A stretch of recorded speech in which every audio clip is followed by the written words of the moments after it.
Interviews with the people driving business, technology, and politics in Michigan.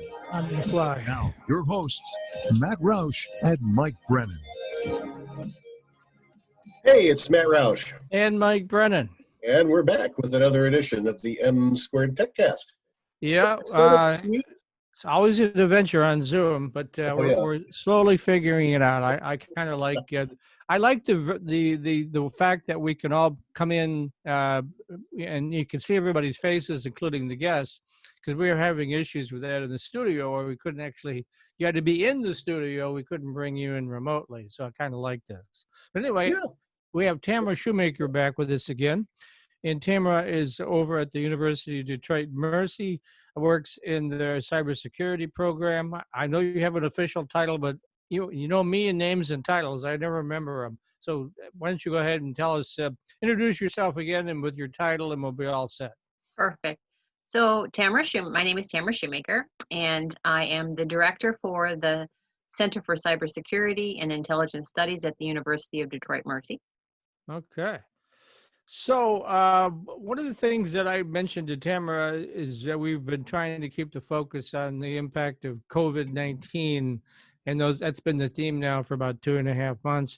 So one of the things that I said to her was, well, you're a college teacher, and all these colleges and, K through 12, everybody's dealing with what are we going to do in the fall, and how are we going to handle this? So how are you guys? What are you guys deciding to do at the University of Detroit Mercy?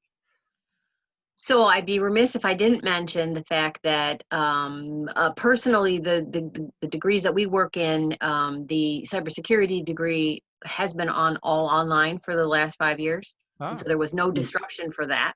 Okay. And over that 5-year period, we had an awful lot of learning curve that we were able to do. So unlike the teachers and professors in Michigan and across the globe, we had a little leg up on that piece. So we did have some knowledge in that area, and that really truly helped. And I'm sure Matt over at Lawrence, the same thing happened. Those folks that are already in online teaching were able to help those that weren't. Yeah, I would say at least 80% of our professors were already doing at least some blended online teaching, Correct. Some classes that were a combination of both. And frankly, I kind of think that's where we're headed in the future, is a combination of both with, safety precautions in place. So absolutely. And I have to agree, and all the reading that I do and all the folks that I'm working with, I guess the only people that are sort of still a little nervous and upset and not sure how things are going to work are my K through 12 faculty. That's a whole different kind of situation than what college folks are. But the thing that comes up that's a recurring theme, that's a problem across the globe, is the digital divide.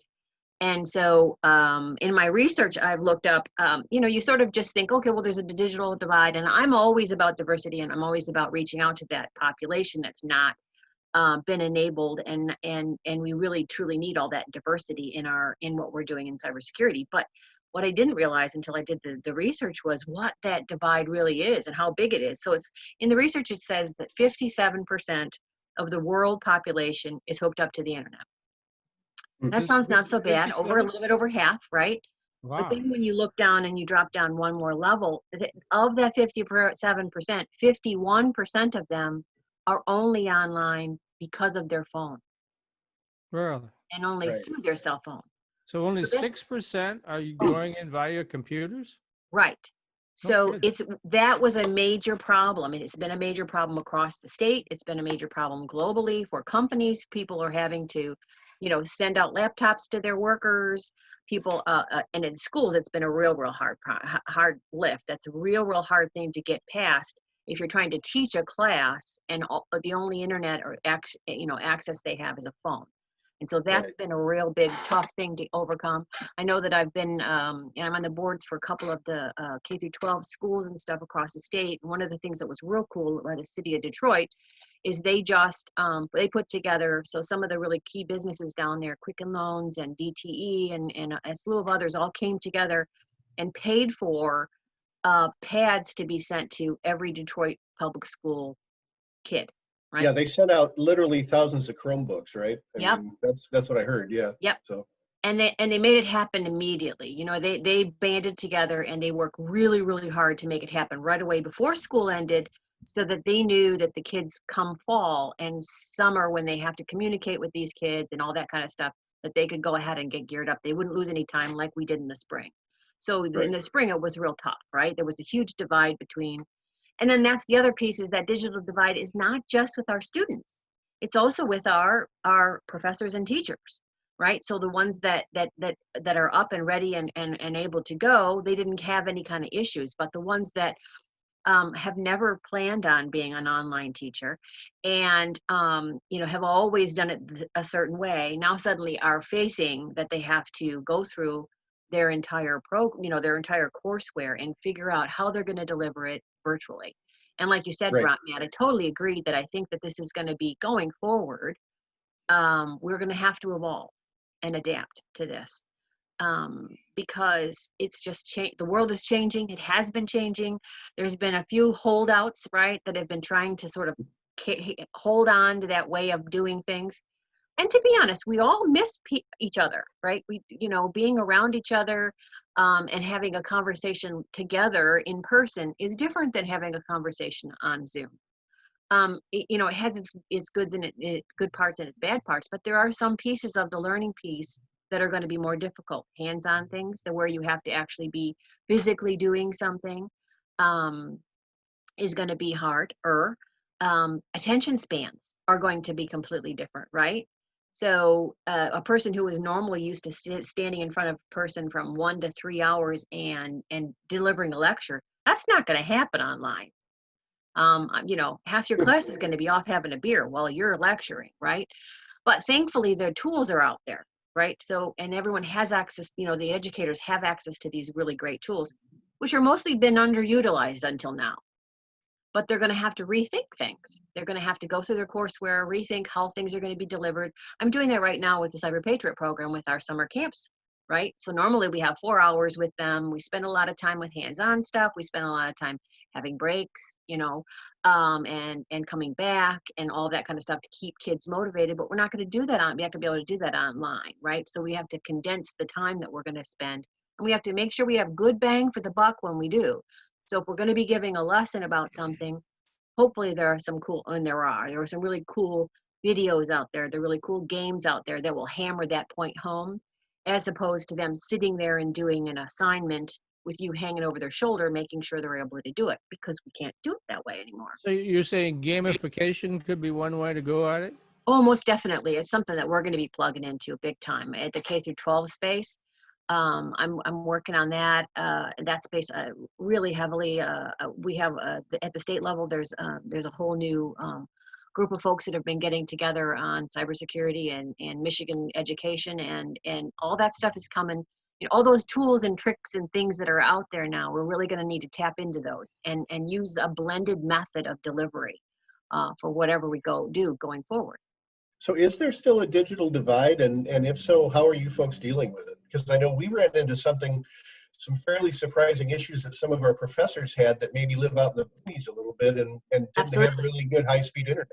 So Yeah, absolutely. And that is that's still an issue. And what about all those people who are using their phones? That's not exactly conducive to typing up an assignment or doing some kind of, you know, and for us in cyber, it's really difficult, right? I mean, I can't have you wiring a network on your phone, right? Right. Or you know, and walking through that, right? So that's not, now if you have an internet and you have a home network, it's a perfect opportunity for you to get through and clean that up, make sure it's done right.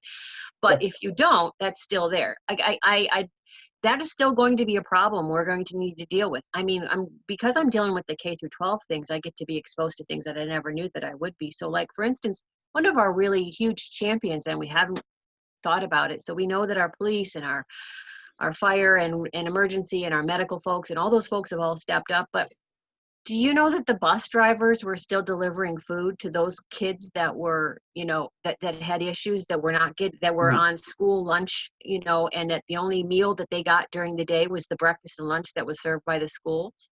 So they still had to go around to the neighborhoods and drop off that food to those kids that needed that help. We still have those issues, and you know, those physical issues and those monetary issues that keep folks where they are, we're still going to need to deal with those. And we're going to have to get more creative on how we do that. Okay, we've only got about 2 minutes left, Tamara. Yeah, So, why don't we have talk a little bit, Tamara, if you would, about what's happening with the Michigan Cyber Patriot program over the summer? Because I know Thanks. normally you would have in-person events, and that's not going Correct. to be happening. But No, we were able. So in the spring we had to postpone the state award ceremony. We're real happy we've been able to reschedule that. It's June 16th at 6 o'clock, and you can watch it live on Facebook. At the MCC website. So the nice part about that is now we can have a bigger group. We're not limited by the size of the venue. We have some great people like Dan Loriman and Alex Fairwell from Northrop Grumman, and Lieutenant Governor of our state, and Senator Peters, that will all be on, and we'll be giving the awards out to our kids. So again, that's a really cool thing. And then this summer we have the Summer Patriot, or the Cyber Patriot virtual camps across the state. And again, that's another one of those things where we maybe had been limited to 25 to 50 kids in a class. Now we're not. Now it's online.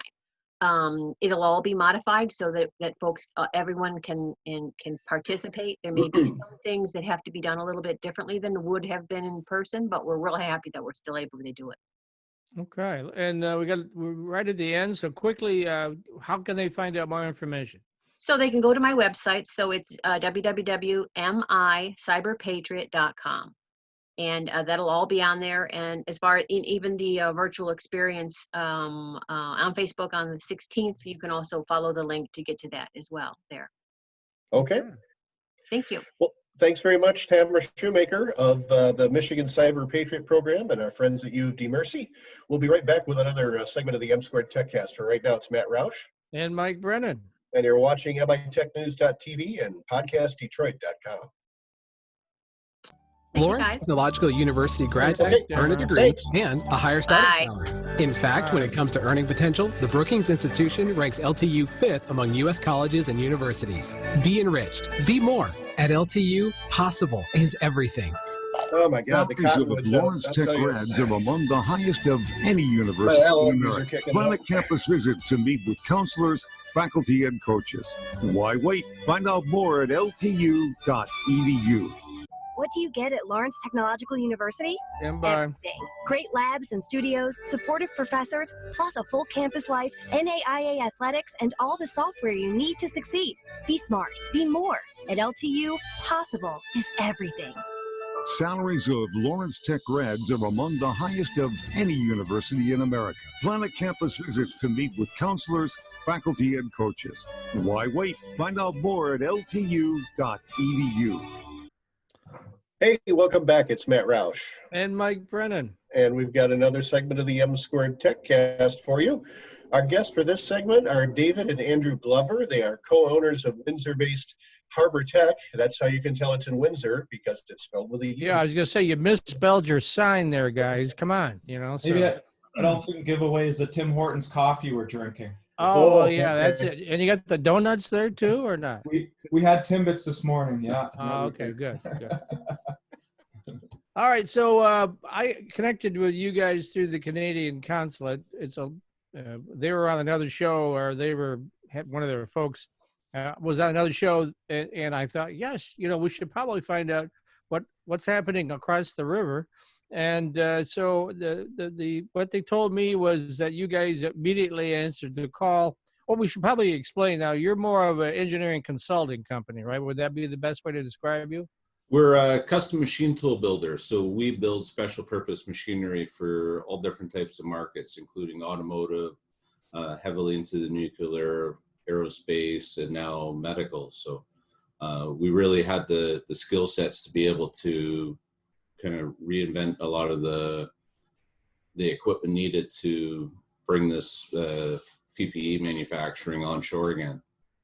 Yeah, and that's what you did, according to the folks at the consulate, that you designed some equipment to decontaminate N95 masks, which are, of course, used by first responder hospital personnel, and also equipment to produce gowns. Is that correct? Yes. So the Canadian consulate, and we've been heavily working with them, the Canadian government, both federally and provincially, have all been kind of in contact with us from time to time, introducing us to new stuff. One of them was the decontamination equipment, which didn't pan out, but it was one of the options we were looking at to help out in the crisis. Yeah, and what we moved forward with is N95 mask making machines and high production gown making machines for level 2 and level 3 gowns. So how different is that from the stuff you normally produce? I mean, what's your machine tools generally used for? Our machine tools are usually generally used for such applications as recently we did a face and center machine for a Detroit facility that machined truck axles. So we designed and built a custom CNC type linear transfer machine that would machine, it would end face and center the axle tubes. That's something pretty typical, is like custom metal cutting machines. We do a lot of automation and tooling in the nuclear industry for the refurbishment of nuclear reactors around the world. So we'll engineer systems up that would go into the nuclear reactor and pull radioactive end fittings out of the reactor face and transfer it into shielding systems and then out the reactor. In short form, we handle a lot of heavy components and cutting steels to now handling textiles, which is has its mind of its own. So, yeah, very different materials, that's for sure. So, how big now is that PPE area in terms of your overall what you do? I mean, what percentage would you say? Small, very small, or it's growing, or how would you describe it? I would say that it definitely shifted our market percent. I would say it's probably around half of our market is now in the PPE industry currently. Oh. Yeah. With the other half primarily nuclear right now. The automotive slowed down a little bit. Now we could just combine it somehow, nuclear kind of materials. I'm kidding, right? So, yeah, the auto plants. The only thing that's scarier than a pandemic is nuclear stuff, right? Yes, yeah. The auto industry has just started to gear up in Michigan, so I don't know how quickly everything's going to turn around. I mean, they're being very cautious because the last thing they want to do, and the last thing the UAW wants them to do, is infect the workforce. So hopefully that'll come up to speed soon. I know that a lot of people, and there's a lot of pent-up demand for autos right now. So, and of course the dealerships just opened again. Everything is kind of coming alive. But what everyone's a little worried about is, are we going to be doing the wrong things and then have the virus come back and then we're going to have to shut down again? Hopefully that's not going to happen. Yeah, and hopefully by that point we'll have enough PPE in place that will help alleviate a lot of those worries. Yeah, that's what I'm telling people is this is sort of a lull right now, but there's supposed to be another storm over the horizon. So now would be the time to buy and stock up just in case. And if you're wrong, what the heck? The worst thing is you got a bunch of these things in stock, but that's not such a bad problem, right? Yeah, and that's where our initiative comes in is some of this equipment's, the N95 masks themselves will be utilized not only in medical industry, but also the industrial applications. So companies that are coming back online that need PPE are going to be looking for those N95 masks. And this is going to alleviate some of the supply demand that's currently seen right now. And in that sense too, it's reshoring the manufacturing back to North America, utilizing machinery that's engineered, designed in Canada, using components both in Canada and the US, with materials from Canada, US, and to manufacture these N95s. So tell me a little bit about the history of Harbor Tech. When was the company started and who are the owners and how many employees do you have? We started back in 1972, so we're a third generation family run company. My grandfather started with help from my father when they immigrated from Scotland back in the late 60s. And then when my grandfather passed away, my father took it over, and then my father retired, and Andrew and I have been controlling the company since. So And then in terms of, are you now, because of the PPE situation, are you hiring more people, or are you using those already in place, and how's that working out? Yeah, we're actually currently hiring right now. We're hiring high-skilled machinists, machine tool builders, controls, PLC specialists, project managers, engineering, mechanical, and electricians to meet the demand for manufacturing this equipment.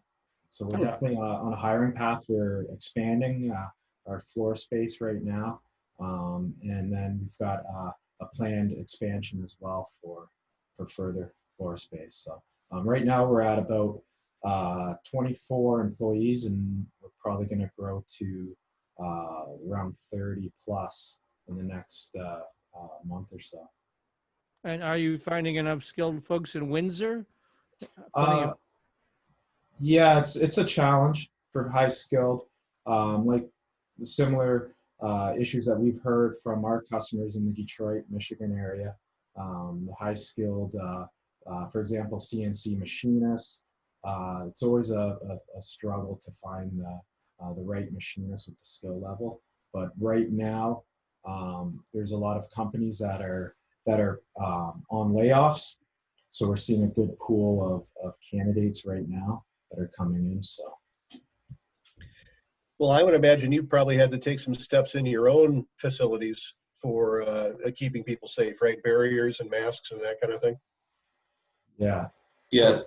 We segregate like the lunch rooms. Everyone does a self check-in before they enter the building. Limit obviously interactions with suppliers and subcontractors as much as possible. So a lot more Zoom meetings going on, but we're trying to keep everyone as safe as possible and get product at the door. So it's been an interesting balance.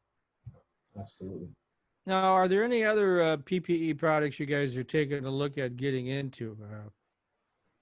Yeah, we're going to be building surgical mask machines as well. We just got the engineering finalized on it.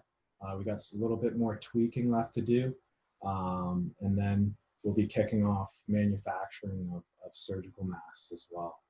So we'll have surgical masks, N95s, and our isolation surgical gowns. All right, then I assume that the government's helping you out in some way. Are you like getting loans from them or aid from them in order to tool up, or what's going on with that?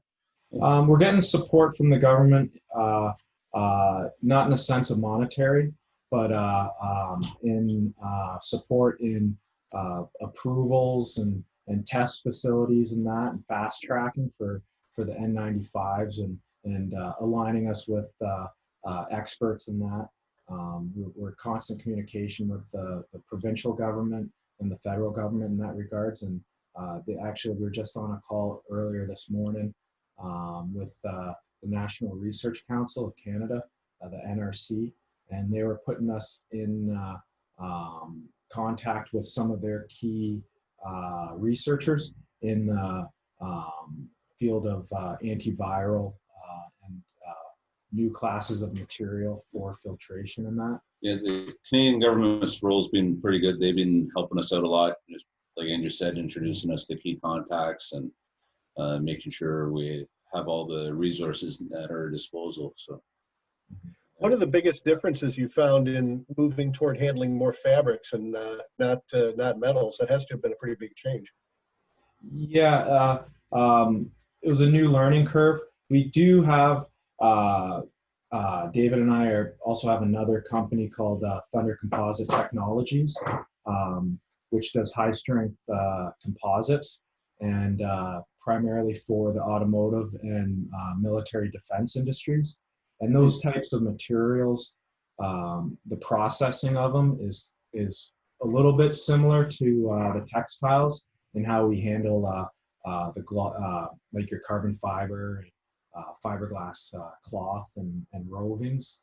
So there's a little bit of experience involved in that, but for the most part, it was a transition where we relied on some of the material experts and looking at other processes researching quite a bit on similar types of machines, but looking at it from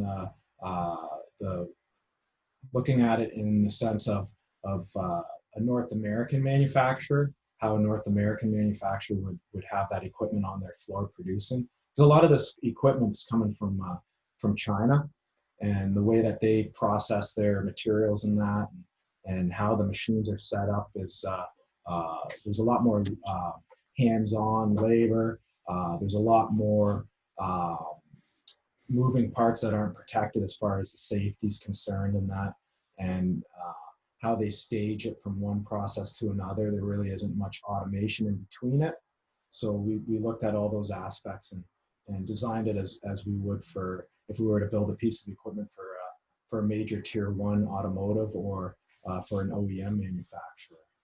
We're going to have to cut you off right there. We only got about a minute left. So why don't you tell folks in the audience how they can reach out to you for their various PPE needs or their equipment needs in this case? If you Google us at harbor-tech.com, so harbor with a U -tech.com. Yeah, funky spelling. Yeah, we'll get that. Yeah. So, all right. Well, at least we didn't talk about aluminium today. So yeah, or Jaguar or anything. You know, so. Take off, eh? Hey, yeah, there you go. All right. Hey, let's not forget the astronauts are named Bob and Doug. Let's not. Yes. Yeah, Bob. Yeah. They weren't hosers or anything, were they? So, okay. All right. Thanks very much, David and Andrew Glover, co-owners of Windsor-based Harbor Tech, who have answered the call of the Canadian government and designed equipment to help with PPE in Canada and the U.S. Thanks for being with us. We'll be right back with another segment of the M2Techcast. For right now, it's Matt Roush and Mike Brennan. And you're watching MITechnews.tv and PodcastDetroit.com.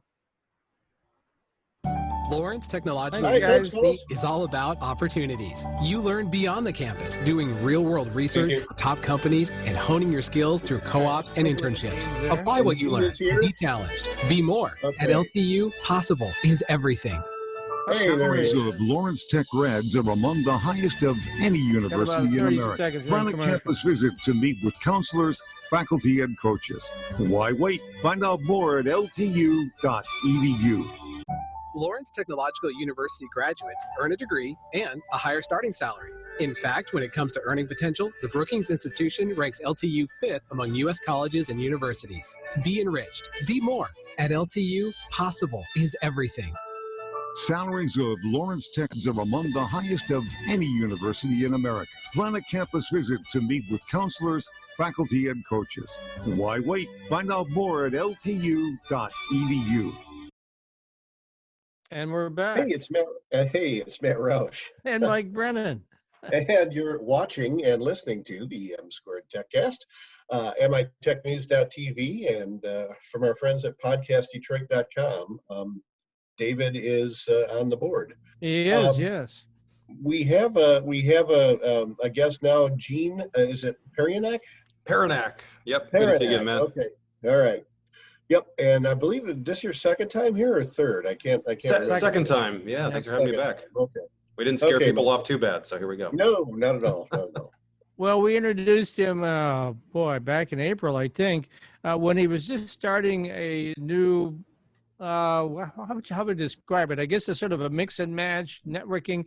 He was connecting folks that were developing are making PPE supplies with those folks who needed the PPE supplies. So sort of a swap meet, as it were. And so he'd have people come on, they'd talk about what they were doing and what their needs were. And then he would try to facilitate those needs. And so we wanted to circle back around. I'm not saying that this is behind us by any means, but it has slowed down. And you've actually shifted. It used to be you're into being, what you call it, COVID Connect, I believe it was? Yeah, we started out with COVID Connect, came up with that sort of probably overnight, and the name stuck.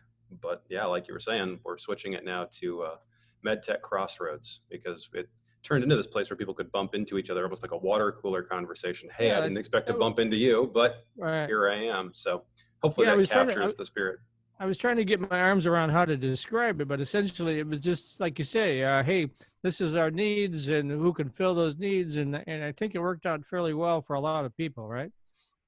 Yeah, I think it's been really great. We've got so many thank you notes, and wow, I connected with this. We just got another one where a big effort came out of one of the local universities, and they got a FDA emergency use authorization clearance for a ventilator splitter, and then on the show we managed to connect them with a manufacturing distributor, and that just finally got inked. So it's exciting to see those things happening. But I took a lot of pointers from you two and how you guys do these podcasts. So in the crash course on how to do webinars, this was a great help.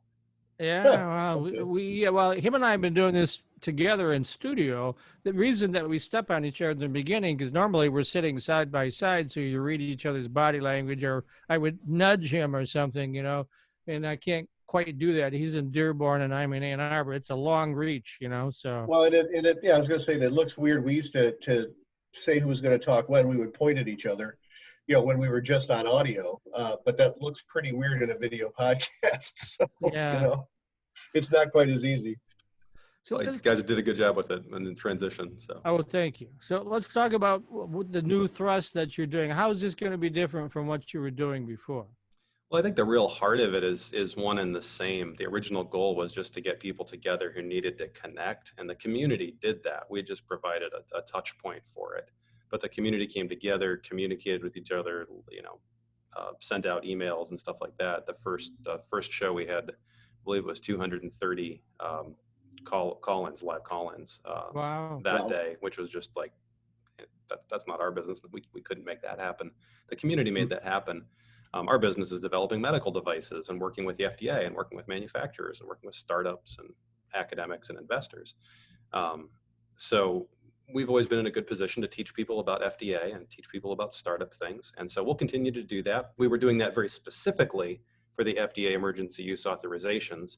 And at the last episode of COVID Connect, people said very strongly, don't drop the COVID subject. We want to keep hearing about it as things are happening. And so we said, yeah, well, we definitely won't drop that. But now we're starting to branch out and talk about things that we talk about on a daily basis anyways. FDA regulations, how to implement them, best practices for startups, getting to manufacturing, just the startup life cycle really. And because so much of the community came together, we just wanted to continue to broaden that out, because the conversation is just how do we deliver healthcare and medical devices to folks. And there's so many people. It's not just the designers. It's not just the inventors. And we saw that during COVID, right? It became supply chain. Like all of a sudden I can't buy enough textiles. Oh my goodness, what am I going to do? And I think we all realized as a community how interdependent we are. Those of us who went out and said, oh, we're going to build some masks. You build 100 masks and you run out of elastic, and suddenly what am I going to do? So that was really the impetus behind getting it started. But now we can expand that conversation and talk about innovation, startups, healthcare delivery, et cetera. One of the things let's talk about that a little bit. I just wanted to know, how do you think this pandemic has sort of changed the landscape for the medical device startup industry as a whole? I know there's a lot of stuff coming out of the research universities here in Michigan, everything from using ultrasound for breast cancer diagnosis to lithotripsy to a whole bunch of, there's a bunch of interesting stuff that's been coming out of here for years. How do you think this pandemic is going to change all that? If anything, I think it's reinforced the underlying truths that were already there. So if you start with like FDA themselves, they bring what they call a benefit risk framework to bear to the new product development process, and actually to the product development process in general. And I think people got a crash course in that. So many people were trying to get something out there, and they very quickly learned how much FDA cares about labeling, what you tell people the device is good for. It really got people a crash course in what the norm is. Because oftentimes I think, Matt, one of the problems that we have is we have to educate people on how the FDA actually works, how the regulatory process actually works, how to deliver value with a medical device, what that actually looks like. And doing that one at a time can take a lot of effort. So if anything, I think having to deal with it all at once in a pandemic with a lot of smoke everywhere, as it were, I think it was good. I think it was good for FDA. They stuck by their benefit risk framework, and they really thought with an awful lot of companies that were trying to bring PPE and ventilators and other things to market. And they really did it fast. They were really, I mean, you were getting emails from FDA on the weekend and at all hours of the night. And I think there was one team that said, FDA said, is it okay, you know, like if we email you on the weekend? And they were like, yes, and we will email back. Thank you very much. We really appreciate that. So I think if anything, it's not that, I think that we will all be smarter about it. I think we now know a little bit more what the inner workings are as a community. People have bumped into it, and I think it's going to make us smarter. Where are we in terms of the supply? Are we still not as desperate as we once were? It seems like the supply mechanism has risen up to meet demand. Have we reached that point? That's our impression. I say check the numbers. We don't have you know, the be all and end all of numbers, but I don't know if I can do a quick screen share here for you, Mike. Is that allowable? Sure. Yeah, go ahead. Yeah, it should be right on the bottom there. This is a page that that our listeners appreciated every week, and it's started to I don't want to use the word stagnate, but this is actually provided Michigan.gov. This is the state of Michigan. And it's statewide available personal protective equipment and bed tracking. So this is hospital focused. Remember when the focus was flatten the curve, this gave a really nice dashboard to be able to see whether we had bandwidth in the hospitals, and then they added the PPE tracking to it. And you're going to see if you scroll down this list that there's really, except maybe in very, very isolated instances, there's not really any issues, and the ones that are there could be solved by resource sharing and other things. You get down to the PPE, this is a beautiful chart here. You will see it mostly says 21 plus days for all of these hospitals and health systems with respect to N95s, surgical masks, surgical gowns, face shields, and gloves.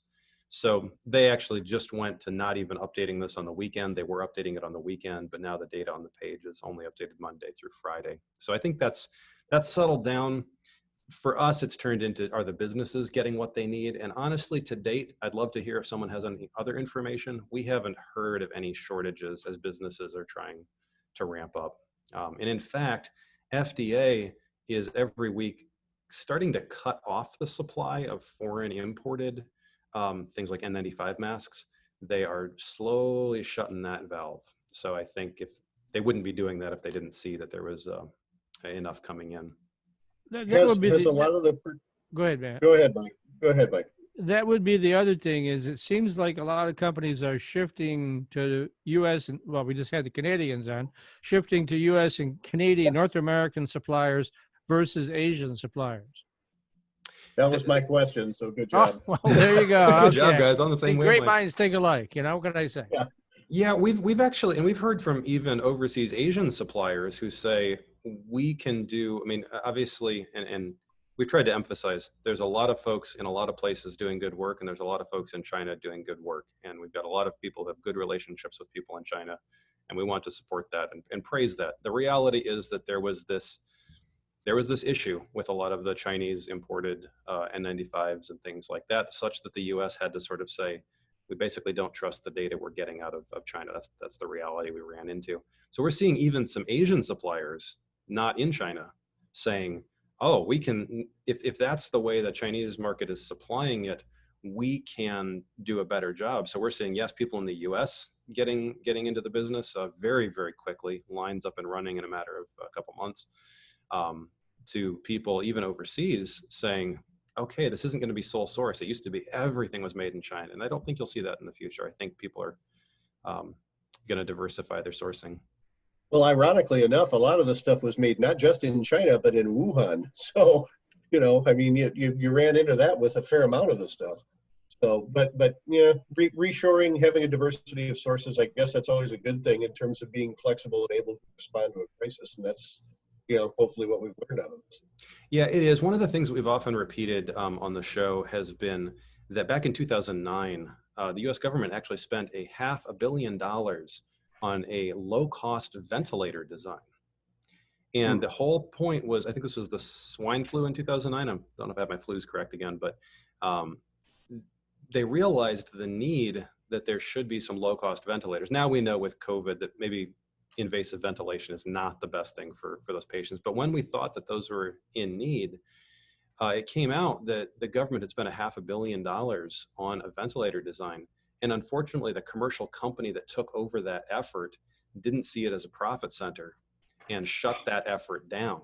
So we had a $3,000 ventilator design that was prototyped, that was ready to go.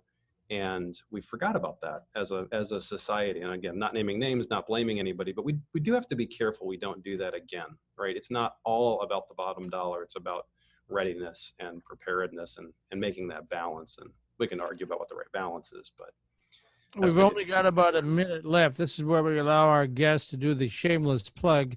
Oh, the shameless plug. I'm terrible at shameless plugs, Mike. Well, go right ahead anyway. Give it your best shot and tell people how they can reach out to you. Well, you can reach out to us at info@m2being.com or at m2being.com on the website. Join us for MedTech Crossroads every Friday at 2 p.m. Eastern.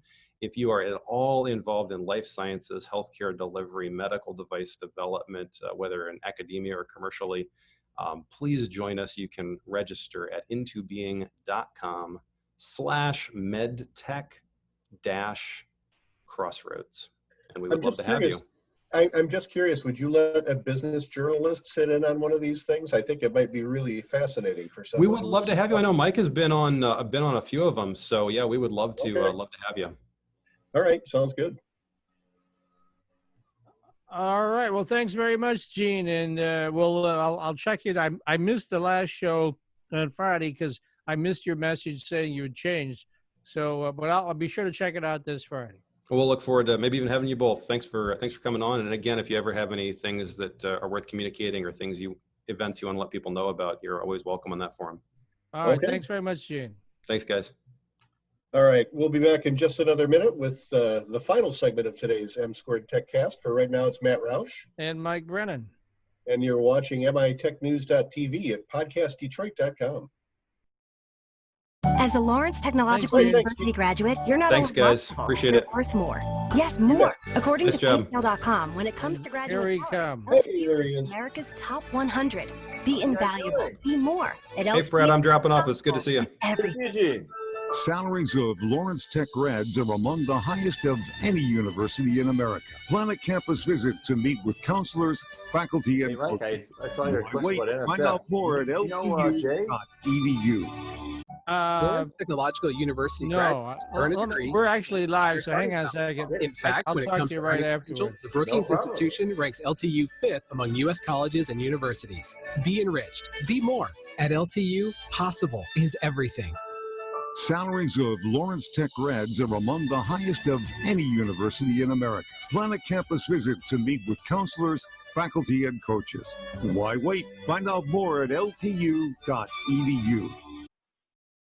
Hey, it's Matt Roush. And Mike Brennan. And we're back with another segment of the M2Techcast. And we have, at this time, our weekly visit with our epidemiology and infectious disease expert, Fred Brown, who's been working on this stuff since he participated in the development of the first human HIV test way back in the 80s. So he is a recognized global expert on this stuff, and he has very generously made his time available to us over the last couple of months. Fred, we really do appreciate it. It's a pleasure. It's a pleasure. It's great to help out, and happy to answer any questions we've got. I'd love to get into it. Well, this week, I think you said you wanted to talk about testing, right? Yeah. Oh, happy to. Yes, if you want to. Testing is one of our big areas of challenge. One of the problems. So I have a little slide for you. Actually, I should. So when you think about COVID, I guess the first thing to think about is whether or not you have the symptoms. And the symptoms have actually grown quite a bit since I first talked about it with you. Originally, when we talked about it, I'll just pull it up to the screen here. We had about 4 major symptoms back in March and April. We were talking about having, can you see everything in that? Yes. Yes. Great. So, we were talking about, where's our slideshow? There we go. We were talking about fever, which still is one of the big ones. About 80, can't see the slide anymore, but 88% of the time you'll have a fever. But that's not very specific because, you'll have a fever for a lot of different reasons. And so although it's, it's indicative of COVID, you want to have a few more to think about.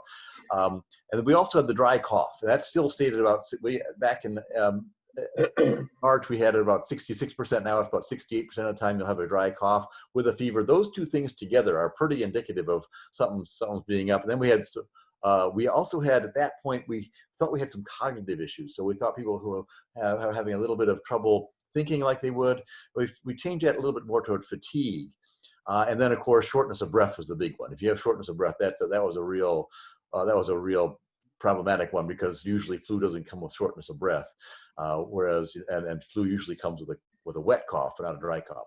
So we had these symptoms, but here we've added a few to that since April. So loss of smell and taste was a big new one that was sort of interesting. That all of a sudden you lose your smell and taste. That's a big indicator of the fact you might have COVID.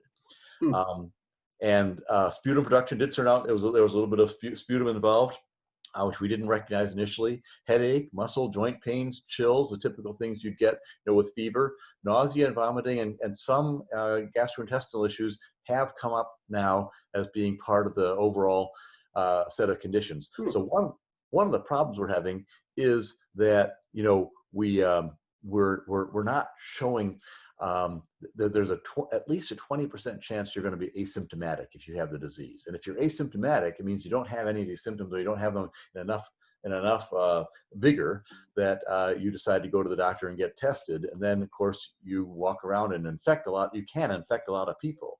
Even though you don't have a very bad disease, you can give it to somebody who's more sensitive and susceptible than you are, and they can have a really bad reaction. And that would be a shame. So if you have any kind of set of these symptoms, you should probably get a test. Because right now we're doing about 18,000 tests a day in Michigan now, so there shouldn't be any problem getting tests like there were initially. And if you think you've got some of these symptoms, then you can get a test. And now I will show you about some of these tests we've got. So there are two big kinds of tests, and one of the tests is the solid line tests. Those solid line tests indicate whether you have the virus active in you. And those are antigen tests and molecular PCR tests. So those are molecular, they actually detect the RNA of the virus right inside of you. And they can tell you that you've got active virus going, because the virus will be shedding, and they'll detect all the DNA and RNA from the virus right in you. And you can see those, the blue line is a nasopharyngeal swab PCR. And you can see that the top of this line, it says before symptom onset, after symptom onset. So a lot of people walk around before they get any symptoms, and they'll get infected. And believe it or not, you're actually most infectious at about day 2.5 to 3. If you're typical, before you even get tested, before you even get these symptoms, you'll be at your most infectious stage. So that makes this thing hard to control. It's one of the reasons we have such a high, what they call R0 in this space. But part of the problem with the nasopharyngeal swab is that it's very susceptible. It's a very sensitive test, very specific test. But if you don't take the swab right, with the right kind of swab and the right kind of technique, and you don't get deep enough in, or you don't happen to hit the virus, because it can hide here and there, then you'll get, of course, a false negative. And you'll think everything's great because everyone will say, hey, you don't have the problem. The problem is we didn't detect it in the swab itself. It turns out the nose is better to take but you should have the swab in both places. The nose is a little bit better. It's actually quite a bit better, actually, than the in the throat, unless you can get what they call bronchoalveolar lavage sputum. And there, usually you're actually in the hospital. You're probably aspirating the patient, and at that point you're way down in the lung, and you can actually get a swab directly from the lung, and then it gets very, very precise. So then we detect at the 92% level. But if you're just talking about a nasopharyngeal swab, and then you got to put the nasopharyngeal swab in a special solution, and you got to send it off, and then they have to do everything right, and it's quite a sensitive test. So if your lab tech, makes a slight mistake, doesn't quite, the temperature isn't quite right, doesn't do enough repetition, and so on, they can make a little mistake here and there. So it turns out that everything's done perfectly. Then usually we say that we're at a clinical, we can detect things analytically at 99.6% of the time. And sensitivity, specificity is up in the high 90s. Unfortunately, with all the when you actually take it to the clinic and do everything in the clinic, the best we tend to get is about 85%. And that happens after about day 5, if you're typical, about day 5.5. So you have to, after you think you got an infection, you think I just saw Aunt Jody, and Aunt Jody turned out to have COVID. Now I'm worried about whether I got COVID. You have to wait a few days. Or if you take, a lot of people are calling me up saying, Fred, I want to have our son see our grandparents. He lives in California. They live in Detroit. Can they come out and see him?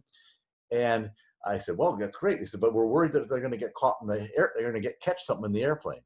To really find out, you should wait. If you got caught something, if you got a disease from the airplane, you should probably wait about 5 days, 5.5 days to really get a good sense. If you only wait 2 to 3 days, the test will only be about 40%, 20 to 40% accurate. If you wait 3 days plus, then it's 70%. If you wait 5 days, then you're talking about the 85% kind of number. But we're never perfect, which is sort of sad. When you think about it, we're missing quite a few people who think that they're perfectly fine, and then they don't have any symptoms, so they don't go get tested, which is normal. Or they have symptoms, they get tested, and everything comes out okay, and they're still ill. And that's a problem. So you can see we've got all these different kinds of tests. They also have the respiratory tract, which as I said, it tends to be about 20-30% less effective unless you're taking the alveolar swab than the nasopharyngeal. And then what's interesting is we got these stool PCR tests. And so it turns out that if you're at University of Michigan, for example, MSU is doing a lot of this kind of work. They're actually looking at the effluent coming out of dormitories and figuring out whether they have some community spread in their dormitories. And that's about a 55% accurate test. So it's not really accurate, but if you do enough of that and you see a trend and you see a spike, then you say, this could be a location that has a problem. So we're doing some of that to kind of see whether we've got a lot of community spread in an area, so we can then go and do more accurate testing as things go on. The other kind of test you see there is a dotted line test, and those are for what they call serology tests. That's to detect whether you've ever been infected.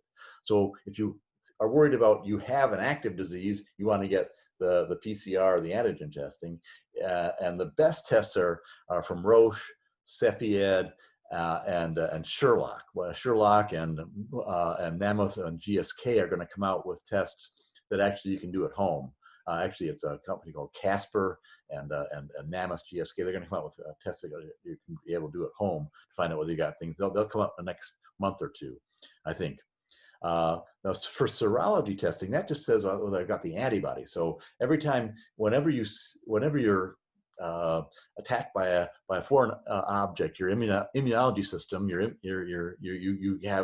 create antibodies, and that antibody is permanent. So even if you're attacked when you're 1 year old, when you're 95 years old and living on the Riviera, you'll still have those antibodies all those times later. So you can get this test done anytime. But if you're kind of thinking, hey, I just got over the disease, let me see if I got some good antibodies, so I'm a little bit more immune protected. Now, we're not sure whether that does that yet. We're still doing some tests to find out what level of antibody, what kind of antibody makes you immune, but at least you can get a sense of whether you've got some antibodies. And that happens actually, the best chance to do that is about week 3 after your symptom onset. So that gives you some of the senses of some of the work that we're doing right now. And you can see that's about 70 to 80% accurate. So, if you talk to these guys who are really expert in the space, they'll tell you, get 3 antibody tests and really make sure. Because sometimes we have some false positives, false negatives, and you don't want to make a mistake thinking, hey, I'm positive for antibodies, I'm going to go out there and conquer the world, and then find out, whoops, we made a mistake. Get the test done a couple times. Well, do we even know, Fred, that antibodies confer any kind of immunity against future, reinfection? No, we don't. There's a whole bunch of things we don't know about this. Actually, I made a list about some stuff we don't know. I don't know how much time we have, but if you want, I can take 3 minutes. We have 3 minutes. 3 minutes. Okay. Well, then really quickly, let's see here. Here are some of the things we don't know. Asymptomatic rates, they could be 20%, they could be 50%. I've seen, so we're talking there. Transmission rate, it could be lower or higher. 2.5 is quite a fast transmission rate, but you can see I got on number 4, immunity levels and durations. We're not sure, and we're not sure how good it is, and we're not sure how long it lasts. So it could go from anywhere from 8 to 24 months, and it could be anywhere from 0 immunity to 90% immunity. Pretty big spread there. Yeah. Right. So those are some of the things we're not really sure about. At any rate, so I'm back. So we got about 2 minutes left. One of the things you wanted to touch on, what you sent me, was save protesting with masks. Well, they got in 2 minutes to kind of talk a little bit about that. So if you have to protest, I understand. I told my youngest daughter, don't go, and she went anyway. But of course, she's got a better profile than I do. I'm at risk. She's not. So basically, if you're not at high risk, the risks are probably pretty low. So until you're 40, it's pretty low risk. I would still, number one, wear a mask. If you're wearing a mask, be sure you put suntan lotion on, otherwise you're going to get a mask imprint on your face. That doesn't look so good. And so wear your sunscreen. Bring your sanitizer, and try to stay distant if you can. If you're going to get to the protests, drive your own car if you can. Don't drive with somebody else or a big group of people in a bus. And whatever you do, if they start throwing tear gas around and people start coughing, get out of there. And because number one, you don't want to start having people coughing everywhere, especially because they're going to take their masks off and cough. Number two, you don't want to get arrested, because the number one worst place to be right now is in jail. So you don't want to have any time in a paddy wagon, in jail, or anything like that. Now, they're not doing that in Detroit, but I saw a lot of stuff happening in other cities. So just be aware that you're putting yourself at a little bit of risk of that kind of activity happening, and you want to stay away from that. Carry a sign, don't shout, and try to stay upwind of people who are shouting, so that so that you're not going to get what they're spraying back toward you, because shouting does spray a lot of active virus in the air. And if you're shorter, you have a better chance of getting the disease than if you're taller. So if you're a short protester doing a lot of shouting in a big group of people without any PPE, you're in big trouble. There you go. All right, we're gonna have to leave it at that. So go ahead, Matt, take us out. All right, Fred, just real quick, the website for you is FredBrown.com. Come and visit. I want to thank Fred Brown. I want to thank all of our guests here today. It's been another great episode of the M2Techcast. We'll be back next Monday at 2 p.m. Eastern Time. For right now, it's Matt Roush. And Mike Brennan. And you're watching MITechNews.tv at PodcastDetroit.com. All right, thank you, Fred. Great as usual. Oh, we appreciate it. Hey, how's everything going? We're listening to M2. Good. Pretty good from our end. Good. So anyway, Jay Green, if you know Jay, Mike, he has good contacts with. Guys, I got to go to another meeting, so I'll see you later. Okay. Okay, Matt. Good to see you. Thanks. See you, yep. Matt. Take care. So Jay Green. You know Jay at Cranes? No, I don't know him. How we doing, David? You got to cut us off? No, I'm good. Okay. Yeah, I've got a few before I have to hop on another one. No, but I can reach out to him. So you were saying NSF? I saw the NSF. That looked like a great. That looked like a good, really good organization. I'd love it if they'd be. If that was something they'd be open to, I'd be happy to represent. Be sponsored by those guys. Absolutely, that makes a lot of sense. They're out of Oregon. They look like they've been at it for a long time and doing good work. Well, they have the office here in Ann Arbor, so. Yeah, and the other friend I have is Rick Kraniak. He's doing some work, and I don't know if you know Rick. Do you know Rick from Buzz?